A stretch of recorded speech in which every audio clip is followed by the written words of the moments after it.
Today I'll be going over part 6 of Larry Geller's book, Unchained Melody. Part 6 is titled Through My Eyes, 1976 through 1977. Larry says he began writing notes about Elvis in late 1976 because he felt uneasy about Elvis's health and his mindset. But Larry later realized there was a deeper reason. Larry writes, quote, "During those last months, Elvis was besieged by crippling physical illness, substantive addiction, the threat of exposure, the fear that he would be forced to face a questioning public, an overwhelming sense of having failed to protect his father and especially his daughter from the glare of negative, damaging publicity he had so deftly eluded until then. The mistakes of his past, the pressure of his present, and the uncertainty of the future crushed him. And at the end, he spoke of himself often, who he was, what he meant, what he believed in, what he hoped for," end quote. Larry says writing helped him process the frightening things he was seeing during Elvis's final months, and writing gave him comfort. He says his notes from that time carried a strong feeling of dread, as if something terrible was about to happen. Larry explains that he recorded conversations, scenes, and feelings in his journal, and he later expanded them from memory to tell the story of Elvis's final 9 months. Okay, so the first part of this book, Larry has written it like a traditional book where he's narrating. From here on out, there are entries from his journal or diary. So there are parts that are going to be repetitive. So I'm going to start with the date of the journal entry, and then I'll let you know what it says. November 29th, 1976. In the afternoon, Larry says he arrived at Elvis's Hilton suite in San Francisco before Elvis's second Cow Palace show. Also there were the entourage and some guests, including Larry's sister Judy. Elvis was wearing his royal blue pajamas, and he came out of the bathroom with shaving cream on his face. Elvis said, "Lawrence, good timing. Come on in here a minute. I gotta lay something on you." Larry walked into the bathroom with him, and he noticed a sheepish grin on Elvis's face. Elvis started shaving and then stopped and turned to Larry. Elvis said, "I feel a big change is about to happen. Remember that girl I told you about last night, Ginger? Well, I can't get her out of my mind. Man, I just can't forget that night. Nothing happened. I mean, all we did was talk, you know? All I can say is that when our eyes locked, sparks flew. I was floored, and I know she felt the same way." Elvis continued shaving, and he was smiling. He said, "Larry, I can't get my mind off her. This might sound strange. She reminds me of my mom. When I first saw her eyes, it hit me.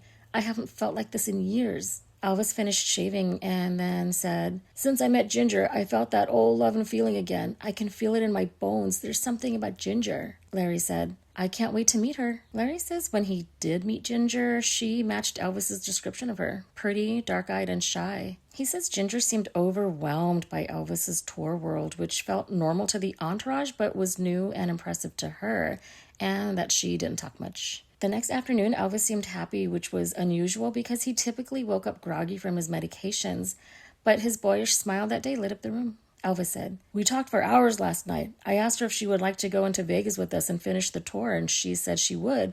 Man, I really like her, and all we did was talk. We didn't even kiss. I feel right with her. Larry, what do you think of her?" Okay, so in Ginger's book, she says Elvis did kiss her, that he gave her a light peck on the mouth in San Francisco. Anyway, Larry said slowly, "Obviously, she's beautiful." He was trying to tread carefully with his words, but he blurted out, "By the way, how old is she?" Elvis paused and looked away before answering, and he was trying to sound casual even though something seemed off. Elvis said, 20. Actually, she turned 20 just 2 weeks ago, on November 19th. Then Larry says Elvis tried to change the subject. "Hey, that makes her a 4, the best number for an 8 like us. 4 means balance, and Lord God, I sure need a little balance." November 30th, 1976, San Francisco. Larry writes, "Tonight, we flew from San Francisco to Anaheim for their last concert before playing 2 weeks in Vegas. Elvis's happiness shone through every song he performed. He was truly on the wings of song, free for the moment of all that was tearing him down. Elvis had found love again. The quality of his performance and the texture of his voice were a reincarnation of Elvis Presley at age 23. Larry says Elvis's emotions really reached the crowd that night, even with John Wayne and his grandkids. Larry's parents were there too, but he couldn't spend time with them after the show. The priority after the show was getting Elvis safely back to the plane and onto Vegas before the huge crowd overwhelmed security. December 1st, 1976, 1 a.m., Las Vegas Hilton. Larry says they arrived at the Las Vegas Hilton to an unusually quiet scene and that even the casino felt almost empty. 12 noon the same day.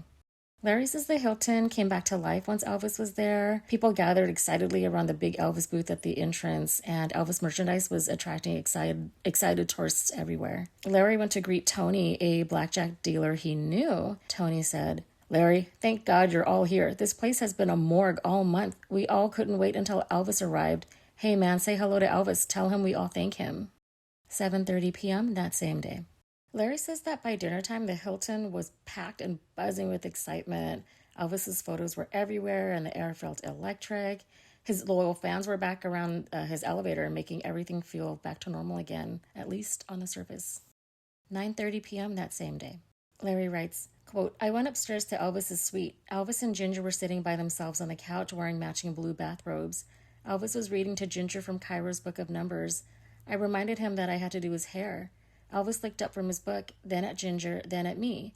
I could see him trying to figure out some excuse. "Lawrence," he finally answered with mock solemnity, "there's a time for everything. However, son, this is definitely not the time. I'm trying to paint a white picture for Ginger, and you want to dye my hair black." Then he smiled. "No, I'm only kidding. I'll tell you what, we'll definitely do it tomorrow before the show. In the meantime, enjoy yourself, and I'll check with you later." So in Ginger's book, here's what she wrote of this interaction. Quote, "At one point, Larry Geller walked into the suite. He hesitated, silently signaling to Elvis, should I stay or go? Larry wanted to color Elvis's hair, a fact that shocked me. I had no idea that Elvis's hair color wasn't natural. Looking slightly annoyed, Elvis dismissed Larry and asked him to come back the next day." End quote. December 2nd, 1976. Larry says around 1 a.m., Elvis had someone page him, and when he walked into the suite, Dr. Nick's son, Dean, said, "Larry, Elvis needs you. He said to just go in the bedroom." When Larry walked into the bedroom, Elvis and Ginger were sitting in bed wearing their blue robes, and they were surrounded by a bunch of books. Larry chuckled and said, "Well, I see you've been studying." Elvis said, "Lawrence, it's about my father's business." Then he said to Ginger, "Honey, I need to talk with Larry for a minute. I'm just going in the other room. I'll be right back." They walked into the bedroom's in-suite bathroom, and Elvis shut the door. He said, "Lawrence, I swear to God, I looked into Ginger's eyes and I saw my mother's eyes." Larry writes, quote, "Although Elvis was coherent, he was a bit woozy. What was he on?" "I think I'm falling in love," he continued. At that, his body swayed and he grabbed onto the ledge of the sink. With his typical Elvis humor, he exclaimed, "Well, I'm definitely fallen. Listen, will you go to your room and bring me that book you have on the sacred numbers? Ginger doesn't say much, but she sure is a good listener. I really think she's open. She told me she wants to learn." 6 p.m. that same day. Elvis told Larry, "Man, I can't believe Ginger. She's so open to the things I believe in. Larry, maybe I found my soulmate." Larry says Elvis seemed happier than he had been in years, but Larry says it felt, unquote, unreal, and he wondered how long this high would last. Elvis said, "Larry, find me some material on Soulmates, will ya?" Larry had been dyeing Elvis's hair, and with the dye dripping down his face and neck, Elvis called out to Ginger, "Honey, tomorrow you're getting a brand new wardrobe." So in Ginger's book, after Elvis dismisses Larry when Larry had come in asking about dyeing his hair, this is what Ginger wrote, quote, "The interruption made Elvis change the subject. Now he brought up the theory of soulmates. He believed two people could be fated to be soulmates and play certain roles in one another's lives. They're meant to meet and be part of a larger, inevitable picture," he told me. This was the first time I'd ever heard of this concept. I was intrigued, but I wondered why Elvis was mentioning it to me, end quote. She wonders to herself if Elvis is implying that they're soulmates and that she felt stuck because she wanted to believe that Elvis valued her as someone special in his life, but at the same time, she held up a guard to avoid getting hurt. Then Ginger wrote, quote, "Deciding he wanted to learn more about soulmates now prompted Elvis to ask an aide to contact Larry, hoping he might have some books on it. Larry reappeared almost immediately, eager to speak with Elvis. However, seeing that Larry didn't have a book with him, Elvis spoke to him briefly and Larry left." End quote. Anyway, back to Larry's book. December 5th, 1976. Larry says Elvis seemed physically shaky after the show and his performance was off. His voice sounded stronger and richer, but his movements, they looked strained and his overall performance lacked energy. They were in the dressing room when Elvis said he felt weak and he seemed very out of it, so Larry, Ed Parker, Dick Grobe, and Ricky quickly got him into the private elevator up to his suite. Two fans slipped past security and rushed toward Elvis at the elevator, not realizing how unwell he was. They said, "Elvis, you're the king." The elevator door started to close, and Elvis, weak and leaning against the elevator wall, gathered enough strength and said, I might be in the saddle, but I'm not on the throne. Then the elevator doors closed. Larry writes, quote, Elvis looked at me and winked, desperate for confirmation that I would find the way to relieve his pain. As soon as we entered Elvis's suite, I called Dr. Elias Ganem. After Dr. Ganem left Elvis's bedroom, Ginger asked me to come in. How strange. Hearing Ginger speak, in his bedroom, Elvis was lying on his back with a wet towel over his eyes. He asked Ginger to excuse us for a few minutes. Elvis said, Lawrence, I know the medication gives me some temporary relief, but I also know that spiritual healing is the most effective. The doctors don't really understand that, so please, go to work. December 6, 1976. Larry says around 4 p.m., Elvis emerged from his bedroom wearing his blue robe and sat on the sofa and mumbled, I feel rejuvenated. But Larry says Elvis looked, quote, listless and groggy. Then Ginger came out of the bedroom wearing her blue robe and she sat next to Elvis. Elvis ordered breakfast as Joe, Charlie, and Ricky walked in from the dining room. Elvis was curt. Joe, when is the Colonel gonna set up that tour for Europe? Man, the English fans, the German ones, and all the rest of them expect me to come over and I want to go. What the hell is going on? Joe said. Well, the Colonel says Concerts West is working on it, Elvis said. They better be working on it. That's all I've been hearing every time I bring up this subject. What the hell are they doing? Larry says Joe gave a long, unconvincing explanation about security concerns and the attention Elvis would attract. Joe said, if you went over there, Elvis, it would be like the second coming or something. Elvis looked at Ginger and smiled, and he said, Hey, Joe, I also want to go to Japan. You tell the Colonel I said that. Larry says that evening's show had more energy. The crowd was going wild and women were trying to get close to Elvis and throwing their underwear on the stage. He says Elvis was struggling and that even throwing scarves into the audience seemed to take a lot of effort. December 8th, 1976. Larry says Joe told Elvis that Ginger's parents and sisters had arrived on the Lisa Marie along with Vernon and Sandy Miller. Vernon walked in and he looked tired and pale. After his heart attack, he rarely traveled anymore. Elvis had everyone leave so he could talk to Vernon alone. 1:30 a.m., Elvis's dressing room suite. After the show, everyone was gathered in the living room area of the dressing room. Elvis came out of the dressing room to join everyone and Larry could not believe what he saw. Larry writes, quote, he must have taken extra medications because he seemed really out of it. Everything he said and did was irrational, talking a mile a minute, keeping Ginger's family waiting, procrastinating. It was obvious that he was too nervous to go upstairs. He even went next door to the Sweet Inspirations dressing room and talked for a while with Myrna, Sylvia, and Estelle. Larry says Jackie Kahaney brought friends to meet Elvis, and they talked so long that the entourage had to pull Elvis away and take him upstairs to the suite, where even more people were waiting. There, Ginger introduced Elvis to her family. Larry says Elvis and Ginger's family were both nervous during the introduction. Elvis was trying to hide his shyness, and her family was overwhelmed by the moment. December 9th, 1976.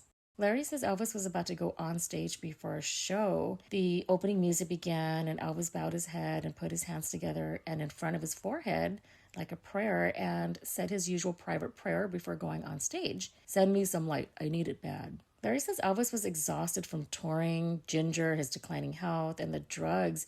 But the moment he stepped on stage, he seemed to transform. He seemed to find new energy from the audience as he sang, and the audience gave that love and energy right back to him. Larry writes, quote, as hard as he tried, though, Elvis missed a few lines tonight, slurred his lyrics. When he started singing Funny How Time Slips Away, he forgot where he was, stopped, and after a few measures, had the orchestra start from the top again and began the song from the beginning. Blanking out, Elvis had to read the lyrics from the sheet of music of My Way, despite having performed it hundreds of times. The crowd sympathetically and lovingly went berserk anyway. Their Elvis was immortal and could do no wrong.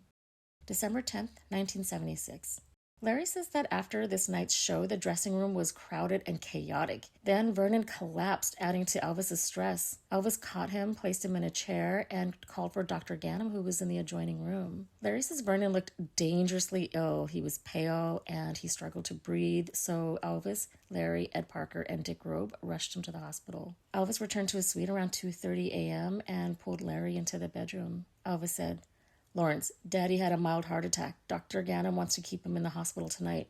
Check him out. But we know how effective spiritual healing is, so let's do a special service for Daddy. I want you to lead the ceremony, and we'll all join in, Ginger, Charlie, and us, all right? Larry said, Absolutely, E. Your daddy is going to be fine. Then Elvis went and told everyone good night. Charlie, Ginger, Elvis, and Larry sat on Elvis's bed holding hands, and Larry began a prayer for the healing. Then Elvis recited the Lord's Prayer. Larry said, Just visualize light pervading and penetrating Mr. Presley's body, bathing and soothing his entire being. They meditated quietly together, holding hands, and Elvis would occasionally softly repeat, Amen, Amen, Amen.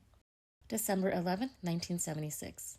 Larry was in the coffee shop having a snack when Vernon and Sandy walked in, and to Larry's surprise, Vernon looked very well. Vernon and Sandy walked up to Larry's table, and Larry said, Well, you're looking fit, Mr. Presley. Chipper, Vernon said, I'll tell you, Larry, I feel great. You know, I had a mild heart attack last night, but I'm feeling much better today. The doctor said I'll do all right. Larry says he chose not to tell Vernon about last night's healing session, and he'd let Elvis disclose that. So, remember how I said this book would be a little repetitive? This is going to be one of those times. So Larry reiterates the story of Elvis emerging from the bedroom looking terribly, and he dismisses everyone but Larry.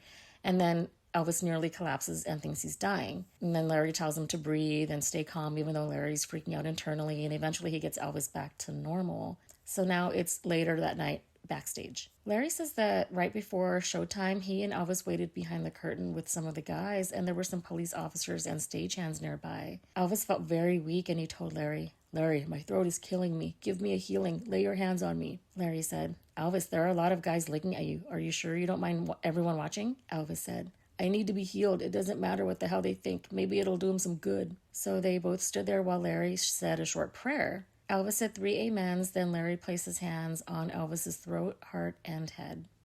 December 12th, 1976, closing night, finally. Larry writes, quote, Elvis probably had no idea how difficult this tour would be when he told me a few weeks ago about big changes that had to be made. These have been 2 weeks I'll never forget. This run has been a long and dreary one. Elvis is a wreck. He won't and can't stop.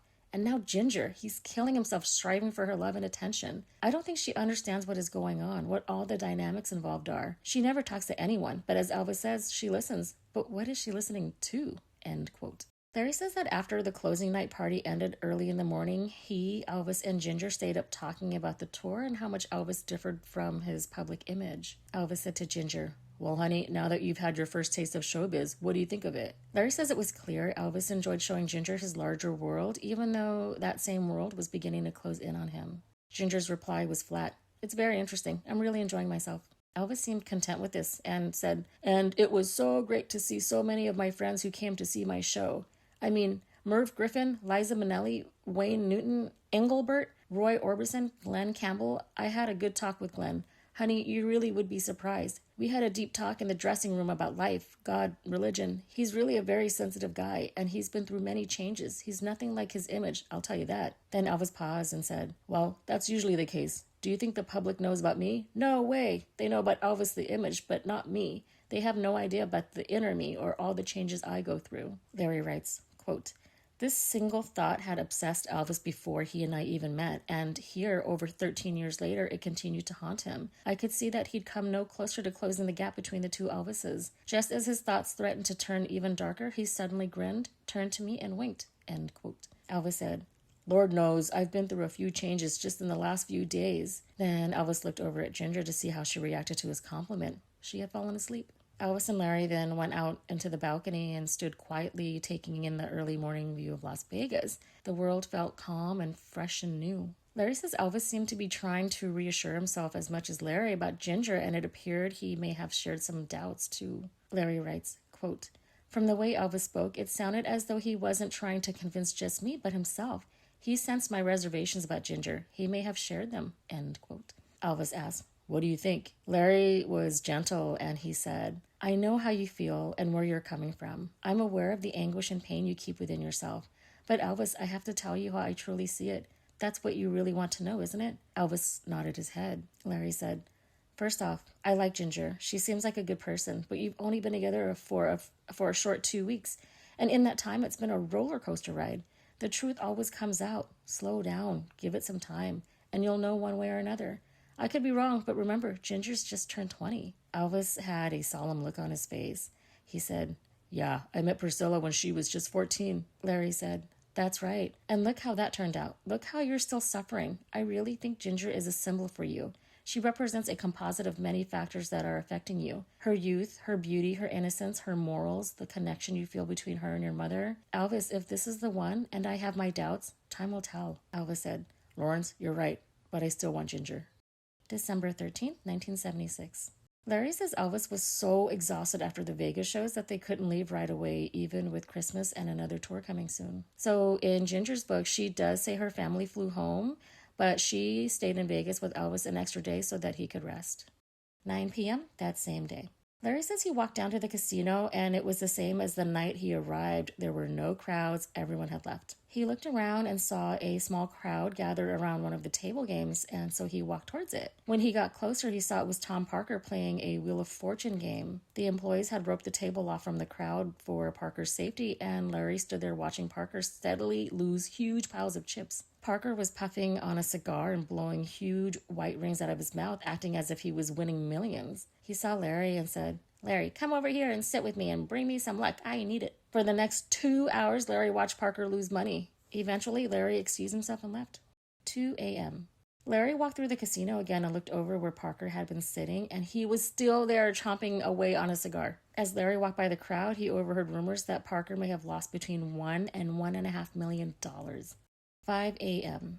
Larry says Elvis came out of his bedroom and he was angry. Elvis shouted, "Let's get out of this town before it bankrupts us." They left Vegas the next day to briefly return home for the holidays before starting another short 5-day tour that would start in Wichita and end with the New Year's Eve show in Pittsburgh. Elvis called Larry from Graceland on Christmas Eve, sounding happy and full of life. Elvis said, "Merry Christmas, Lawrence. I wish you were here." Larry said, "Merry Christmas, Elvis. You sound good. How are you feeling?" Elvis said, "Great. The old battery's recharged, and I'm ready to get back on the road again. This will be a short one, so I think Lisa, Daddy, and Ginger's mother and sisters will come along. Ginger says she'll feel better if they're with us. Well, whatever makes her happy." Larry asked, "How is everything with you and Ginger?" Elvis told him, "Hey, man, I think this one is going to work out according to the master plan. I think she feels the same. By the way, pick out a good book for Ginger, something basic." Larry promised Elvis he would, and that he planned to meet him in Wichita at the hotel. Elvis said, No, Lawrence, you can't do that. Just fly here the day after tomorrow and bring me some books and the book for Ginger. This way we can spend some time before the tour begins, and we can fly to Wichita together." Larry protested, "Come on, E, I want to spend some time with my family." Elvis said, I know. Elvis knew he would get what he wanted. Elvis said, "But you gotta fix my hair, and this is the perfect time. Plus, we'll have some time to talk, and I really need to talk with you, so just be here. I'll make it up to you. You won't be sorry." Larry told him, "Okay, Elvis, I'll see you tomorrow." Larry says he's told Elvis no in the past, but he felt he couldn't refuse this time because Elvis had so little happiness left, and Larry sensed time was running out. Larry arrived at Graceland after 6 p.m. on December 26th and found it unusually quiet compared to Elvis's lively Christmas gatherings in earlier years. Only Dodger, Aunt Delta, Mary, the maid, David Stanley, and Charlie Hodge were there, and Lisa Marie was visiting from California. Larry called Elvis from the kitchen, and Elvis told him to come up. Larry went upstairs and noticed Lisa Marie sitting sadly and silently outside her father's bedroom door, just staring at nothing. Larry said, "Hi, Lisa, honey. Merry Christmas. What did you get from your daddy for Christmas?" She told him, "A golf cart so I can drive myself around Graceland." Larry said, "Oh, that sounds like great fun. Will you take me for a ride later?" Lisa nodded and said, "Larry, is my daddy up yet?" Larry writes, quote, "This scene was becoming too familiar. Lisa often waited for long periods of time for Elvis to get up and get himself together. Often he awoke too groggy to deal with her or anyone. Her time with him was so precious that she naturally wanted to be with him constantly. I tried explaining the situation so that she wouldn't feel hurt." End quote. Larry told Lisa, "Yes, Lisa, he's up, but he needs to see me right away. I have to give him a haircut for the tour tomorrow." Larry says Lisa wasn't content with this, and as he walked into the bedroom, he turned around and he noticed her peering in with sadness and longing. Elvis greeted Larry with a big hug and a sly smile, knowing he had convinced Larry to come, but his mood soon shifted to annoyance. Elvis said, "Ginger's not here. Had to go home and spend some time with her mother again. Man, is she attached to her family, running over there every time her mother or sister calls." Larry told him, "Well, good. That'll give us some time to do your hair." Elvis noticed that Larry didn't react the same way in being annoyed, so he changed the subject. He said, "Right. Well, we'll do it later. What about my books? Did you bring them?" Larry told him, "Are you kidding? Have you ever seen me come without books?" That made Elvis smile, and he was handed a stack of books. Elvis asked, "Which one is for Ginger?" Larry pulled out another book from his bag and said, "Here, E, a deluxe edition of The Prophet. This way she can have her own copy and a special one, so Merry Christmas." Elvis said, "That's a beautiful copy. It's better than mine, but I'll give it to Ginger. She'll love it." Then, after a moment, he joked, "The Prophet, eh? I think we should change the spelling to Profit. I've spent over $100,000 on her already, and it's not even been a month. A car for her, one for her mother, clothes, rings, bracelets. I'm only kidding, I love her. Daddy's happy I found someone I really care for. but he thinks I'm spending too much money too fast on her. I told him, Daddy, don't worry. I know what I'm doing. We're not going broke. Then Billy walked into the bedroom to make some changes to the video cassette player, and that's when Larry remembered seeing Lisa Marie alone in the hallway. When Larry told Elvis about it, Elvis lowered his head sadly. Larry says Elvis was so emotionally affected by hearing about Lisa that he couldn't find the words to respond. Then Elvis said, Good Lord, Larry, every day whenever I wake up, she's outside my door, sitting, playing, waiting for me. I tried to explain to her that I don't get up early like everyone else. She's my whole life. What the hell am I doing to my baby? Damn, I'm going to spend time with Lisa. December 27, 1976, 5:30 p.m. aboard the Lisa Marie. Larry says that on the flight to Wichita, he styled Elvis's hair before the show, and Elvis seemed calmer and more like himself again. While his hair was getting blown dry, Elvis said, Thank God we're back on the road. I mean, singing, being on stage, making people happy. That's my life's blood. That's my moment of glory. December 30th, 1976, backstage at the Omni, Atlanta. Larry says Joe arrived and told Elvis that Billy Carter was waiting to meet Elvis to say hello. This pleased Elvis. He said, Sure, I'd love to meet the new president's brother. Joe came back with a group of Secret Service agents guarding Jimmy Carter's younger brother, and it looked like he needed guarding. Billy Carter stumbled in, obviously drunk, and he was staggering and bouncing off the walls. Elvis watched in surprise as Secret Service agents carefully followed Billy's every move. After they left, Elvis jokingly reacted with exaggerated amazement. Man, they should use his breath as a national defense weapon. It nearly knocked me out. December 31st, 1976, Pittsburgh.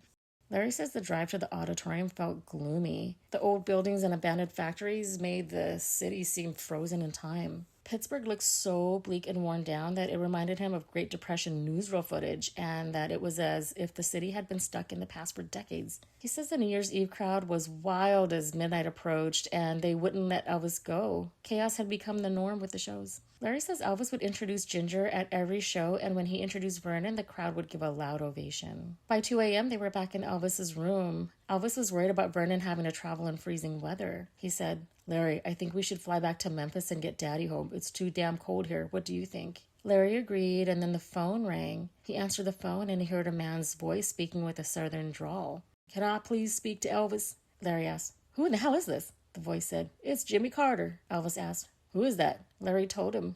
This guy says his name is Jimmy Carter. Elvis said, Yeah, give me the phone. I've been expecting his call. Larry says he almost fell through the floor with embarrassment. Elvis got on the phone and said, Happy New Year to you, Mr. President. For the next 10 minutes, Larry would hear Elvis say, Yes, and I'd love to, and it sounds good, and it would be an honor. Elvis was glowing when he hung up the phone. He said, Lawrence, I've been invited to Washington. President Carter just asked me to be a special advisor to him on the youth of America, the music scene, and other projects. Man, I can't believe it. He said he would like to have a special meeting with me after the inauguration for me to come over to the White House. Larry says Elvis wasn't interested in everyday politics, but he was inspired by big ideas about helping the country, including helping fight the war against drugs. Elvis said, I'd love to serve my country and use whatever influence I have, and you can help and be my advisor. Yeah, Mr. Carter said he would create a special post for me. Larry writes, As distant as the possibility seemed, Elvis was totally absorbed. I realized for the millionth time how few challenges Elvis's life presented him,